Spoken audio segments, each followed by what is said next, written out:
Meanwhile, Mia's lips are purple from the cold, her whole body trembling non-stop. After about 10 minutes or so of Jack pounding on the door, he completely loses his patience. He'd somehow picked up an iron rod without me noticing. He hefts it up and slams it hard against my front door. But how could he know? I've already reinforced this door to bank vault level. He thinks he can bust down my door with some rusty iron rod? In his dreams. Jack, stop. Let's just stay here for now. At least it's safe for the moment. Maybe Chloe just fell asleep and didn't hear us. Let's wait a little longer. I can see everything clearly through the monitor. Right there in the dark, grimy hallway, the two of them shamelessly started making out. My stomach turned in disgust, and I nearly threw up. They're filthy, crawling out of floodwater and garbage, and they can still stand to put their mouths on each other? Now that's true love. Not even the apocalypse can stop them. But their moment of tenderness didn't last long. Jack becomes anxious and restless again. As the night creeps by, the temperature in the hallway keeps getting colder. Mia has come down with a high fever. Shivering and huddled on the icy ground, she's clearly burning up and losing her senses. I watch everything happening out there without a single expression on my face. My eyes falls on the medical supplies lined up on the shelf, full of fever and anti-inflammatory meds. Yet I only stare at them with a cold, mocking smile. Right about then, Mia slaps Jack hard across the face. I can't believe my luck! Stuck with a useless loser like you! If I were with Chloe, I'd be inside with food and drink! How did I ever hook up with you in the first place? That slap completely stuns Jack. One side of his face swells up right away, but he only stays quiet for a moment. Then he starts coaxing Mia in a low voice. Mia, just hold on a little longer. Maybe your fever will break soon. The rescue team will be here any minute. Can we just hang on a little longer? In my memory, Jack has always been this charming, thoughtful gentleman. And now, look at him, groveling in front of Mia like that. I honestly don't know what I ever saw in him. Mia completely brushes off Jack's comfort. She shakes his hand off in disgust, points right at his nose, her face screaming nothing but contempt for his uselessness. Just at that moment, the door across the hall swings open. The man and woman who betrayed me are begging desperately outside, and I still refuse to open the door. Instead, the door across the hall opens first. Through the security monitor by my door, I see it clearly. A big, hulking guy just walked out of the apartment across the hall. His gaze lingers greedily on Mia's damp clothes for a full half-minute, and he even licks his lips. I'm sitting right here on my couch, watching the whole thing on the screen. Jack shifts to stand in front of Mia. Look, bro, we are just... The man brushes Jack aside effortlessly. His lecherous eyes fixed firmly on Mia. Come with me quietly, beautiful. I have got all the good stuff inside. Food, medicine, hot water, and a nice comfy bed. Stick with me, and you will live in comfort. Far better than freezing to death out here in the hallway. Seeing the hungry look in Mia's eyes, Jack absolutely loses his mind. He swings at the guy, and the two of them start fighting. Jack tries to play the hero in front of Mia, and gets knocked flat on his ass for his trouble. Seeing Mia actually tempted, I can't help but smirk. This is the best friend who was always jealous of me and stole my boyfriend. And underneath it all, she's still just as greedy and selfish. Enraged out of his mind, Jack throws another punch and rushes straight at the brute.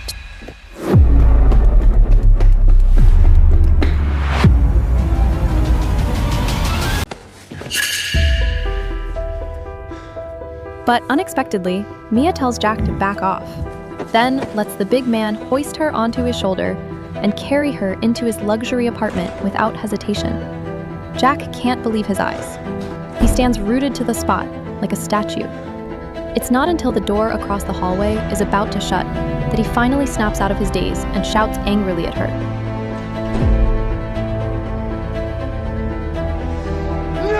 At that moment, a ruthless glint flashes in Mia's eyes before she speaks without a shred of mercy. Out there, it is nothing but storm and flood. As long as I can survive, nothing else matters. The big man slams the door with a loud bang, and in that pitch-black hallway, Jack is suddenly all alone. I watch his pitiful state with cold eyes, not a trace of sympathy in my heart. all I feel is the sweet satisfaction of revenge finally served.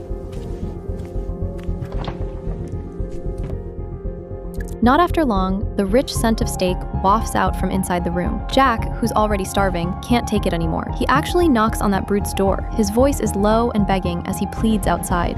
Bro, just throw me some food! Anything to keep me alive! I was wrong. I should not have swung at you like that. Please, just have some pity on me. Give me something to eat. My girlfriend's family is rich. I will have her send you a ton of money, right now! Hearing what he says through the monitor, I let out a cold laugh. Even at a time like this, Jack is still trying to squeeze something out of me. But no one inside paid him the slightest attention. Instead, sounds of laughter and teasing between a man and a woman, along with suggestive murmurs, drifted out from behind the door.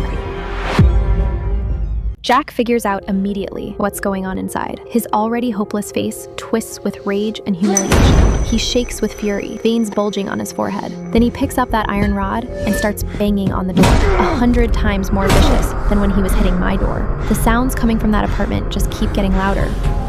Jack's last mental defense completely crumbles, and he drops the iron rod in utter dejection. I'm sitting here, nice and steady, at my dining table, eating popcorn and drinking Coke, watching this whole drama show on my monitor. Honestly, this is more intense and entertaining than any TV show. Thinking back on my past life, Mia was jealous of my wealthy family and my good-looking boyfriend, so she just snatched Jack right away from me.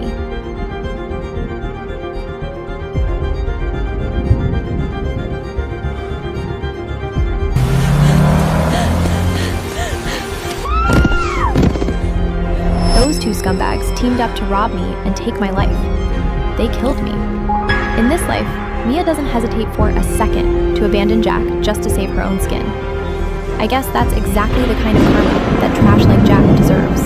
After finishing my popcorn, I get up and walk to the window. The storm outside is still raging crazily, and the floodwater has already risen to the 10th floor. Seeing how terrifyingly fast the water is rising, I have a bad feeling. Pandora's box has been flung wide open. Disaster comes pouring down upon the world. On social media, pleas for help are flooding everywhere. Reading those desperate cries for help gives me a complicated feeling I can't quite put into words. The girl in the video doesn't even have time to cry for help before the giant spider monster stabs her straight through the heart. But as large-scale blackouts roll through the city, updates online get fewer and farther between. Still, I can't help but notice one image, a haggard mother holding two starving children. They look like they're barely hanging on. I can't bear to look anymore. In this cruel, apocalyptic world, no one can save anyone else. The only person you can rely on is yourself.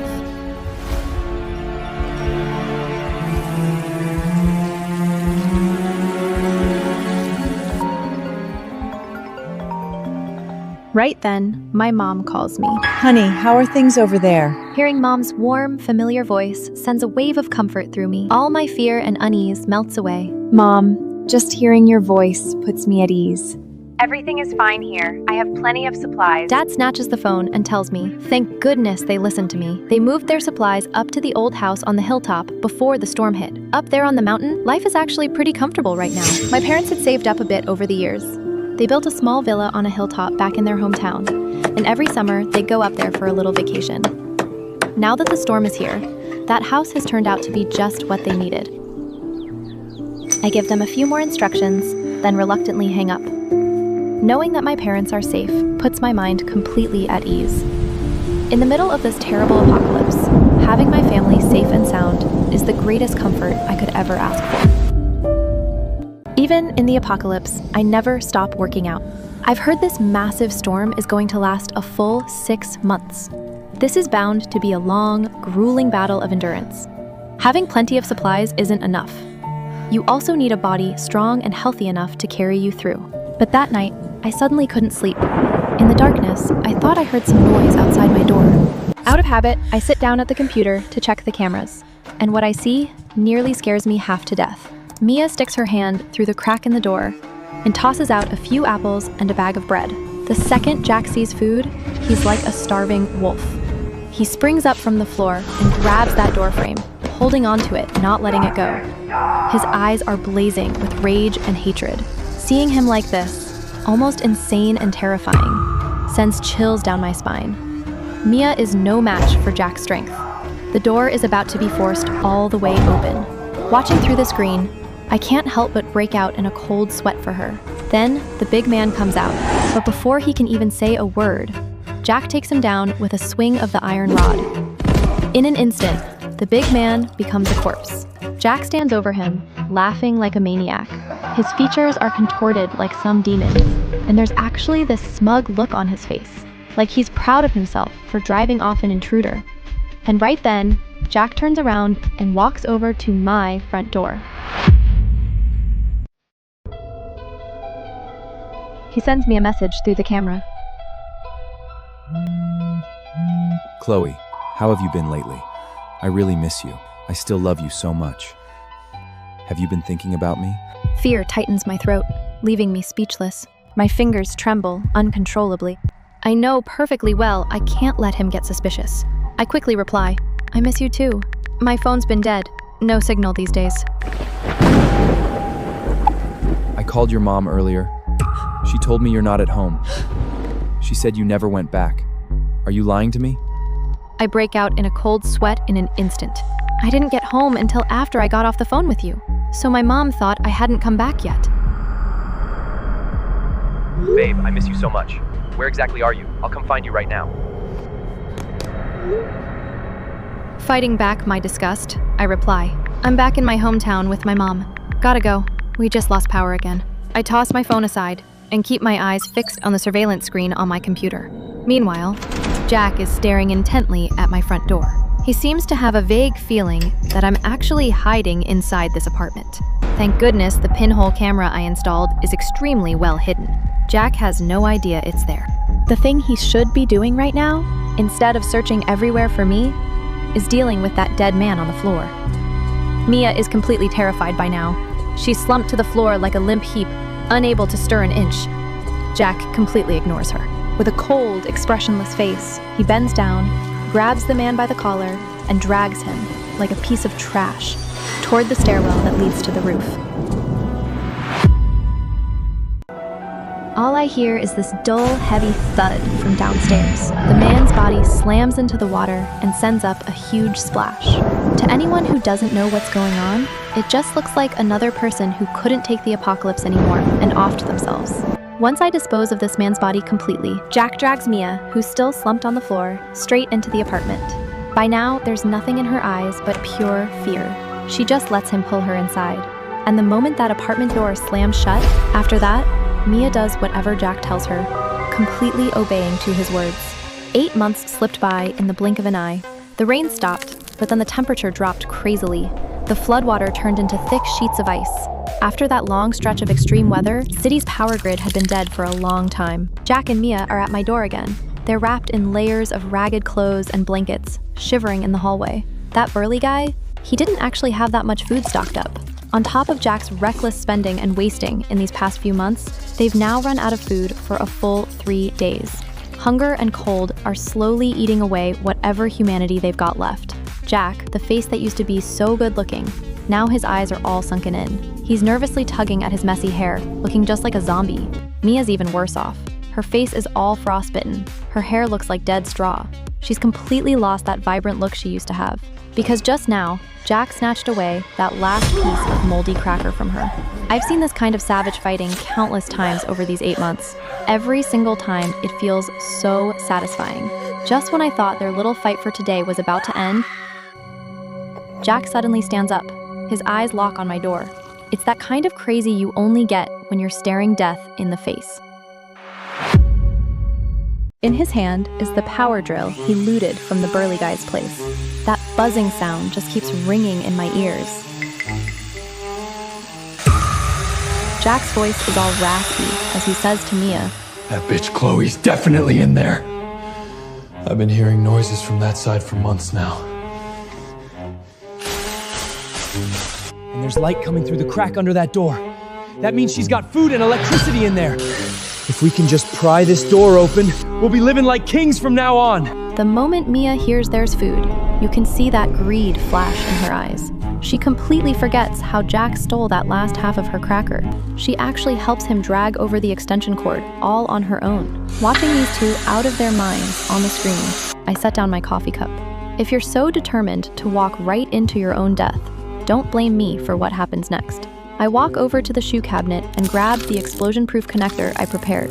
Then, I grab the high-voltage switch I'd already set up and hold it in my hand. Back when I was renovating, I had someone run electricity through the inside of the security door.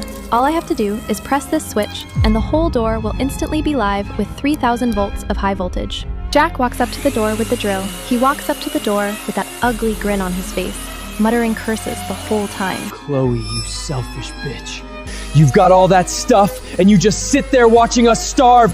When I get through this door, you're gonna pay for it! 点击下方链接观看完整视频。